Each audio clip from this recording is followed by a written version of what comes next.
Mr. Kim like Tony B. Tony B not like Mr. Kim. Welcome back to Fog Entertainment Sentimental Education, where Steve Buscemi, aka Tony the Animal Blondell, whatever you want to call him, lays the smackdown this episode. He learns that legit might not be good as dirty. Sometimes legit is shit in terms of a money situation, financial situation, but I was sad to see Tony B get into a good position after coming out of jail, trying to make a legit life for himself, a legit earning, go clean.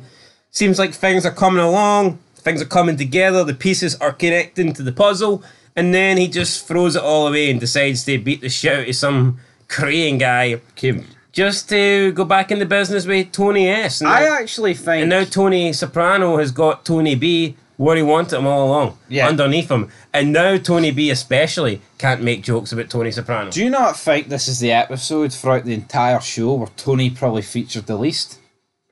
Tony Soprano, that is? I'd say so. He appeared at dinners. There was a funny scene with Carmela where he accused AJ's teacher of being a fag. And she's like, "What cigarette? What? Oh, everyone's a goddamn fag to you, Tony. Why do you think he's gay? Maybe you're a fag. What tips you off? Sucking a guy's cock, no, what tips me off? Very good fucking Yeah, but he said it like he's seen him in the fucking... Like he caught him or something. It's all speculation. We don't know.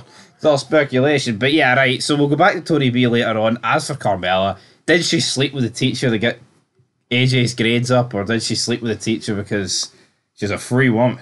Even though Father, whatever his name is, Father Phil said, no, you're not. Yeah, I think she done it because she had feelings. I don't think she done it to get AJ's grades up. But the teacher thought that? Yeah, the teacher got the wrong end of the stick, and then that kind of brought an abrupt ending here to this relationship. So teacher accuses Carmela of just sleeping with him to try and benefit AJ's, education. I mean, can you see why he came to that conclusion? I mean, possibly, but... I mean, come on. I think it was like one call or one night that Carmela didn't go out with him or something like that, and he spat the dummy.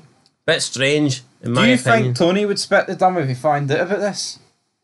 Absolutely, I think he would.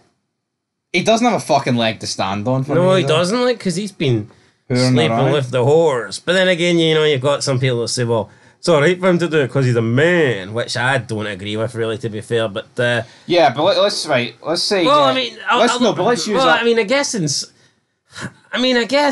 Sons, it depends on how you do it. Because Carmela probably seemed, if you actually look back, Carmela was like, obviously, I wouldn't say she was happy about it, but she seemed to accept it. It was more when the women that Tony was sleeping with started bringing trouble to the house. And that seems to be the same sort of culture in, like, Sons of Anarchy. Like, the women maybe accept that when the boys are on the road, they're going to do whatever, but they don't expect that whatever happens on the road to come back.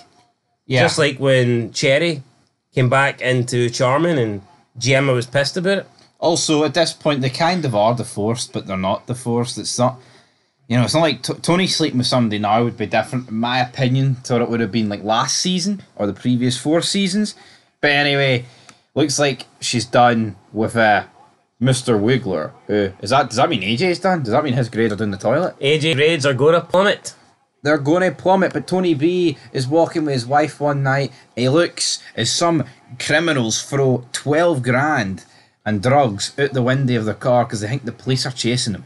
How lucky can you get? Yeah, I mean, I can't really defend this. This is bullshit. I just can't imagine this would ever happen in fucking real life. Yeah, it's like... Look, you didn't even see the police. You heard them? So, like, you would take the risk. What kind of criminal would you be to fucking just willingly... Believe none of what you hear and half of what you see. Yeah, so they just throw the money out. Tony B leaves the drugs, but he takes the 12k. But 12k, when you're surrounded by the Sopranos, won't really last you long. Tony B quickly is buying designer gear, he's gambling, he's buying drinks, and then before you know it, he's like, hey, you spent all that money? He's like, nah, not all of it. I still got like $400. I mean, hold on. See if you're 12k and then you're $400, you've spent all of it. Yeah, I don't care what you say. You've absolutely spent all of it. But things were looking all right he did manage to open the business. He's like, doing it up with decorations and all that good stuff. Then out of nowhere, Tony arrives, and then Kim's daughter arrives, and then Christopher arrives. He's like, hey guys, can you believe there's a fucking dog groomers next door in case they get hungry? And oh Jesus, man, you could cut the fucking tension in the room with a knife. Yeah, but, I mean, Christopher does a good job of putting his mouth into things. No, he does. He did it with Johnny Sack a few episodes ago, and Tony fucking chewed him out about it, which was pretty good. But yeah, this is less important to Tony, though. No, this is far less important to Tony. But I mean, to be honest, that's pretty much the episode, because Tony B is then painting, and Kim walks in. He's like, "Oh, I found my guys in West Cordia," and he's like, "Wes Caldwell, Wes Caldwell." Yeah, the Korean fuck, and then just starts battering them. But it's like, you would expect Tony B to batter this guy quite easily. It was like a 50-50 fight. Yeah. He broke his fucking back. He broke his back. Did he actually? No, he didn't break his back, but he fucked his back. Yeah, he fucked his back. He's limping around these days. Tony Soprano seemed to like Kim's daughter, though. Is that someone he could start a family with, or do you need to be white with some form of Italian blood? I think you have to be white with some form of Italian blood. Right. But I tell you what, I think Kim and his family are going to leave West Caldwell. West Caldwell. It's over. Tony B limps into Artie's restaurant, tells Tony, does he have someone to cover the airbag scheme? Tony smiles, that manipulative smile. He's like, I got you where I want you. And he says, it's hard doing business with strangers. The little Koreans. You can do them with Big Tony. And that's the episode.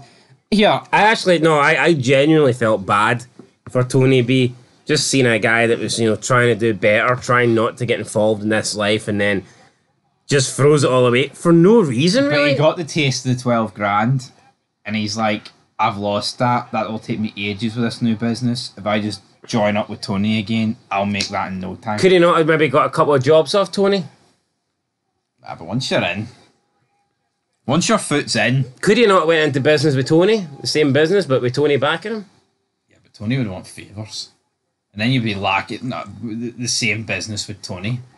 You get 10%, Tony B, but Big Tony S gets 90. Could he not have just bought 12 points off Tony? West Caldwell. 12 points? 12 points. How many points you give in this episode? I liked it. I mean... Yeah, it was filler, but I thought it was fun filler. I'm not going to fucking... I'm going to get a 7 out of 10. I enjoyed it. Season 5, cooking, so to speak. I think Season 5's up there for one of the best seasons.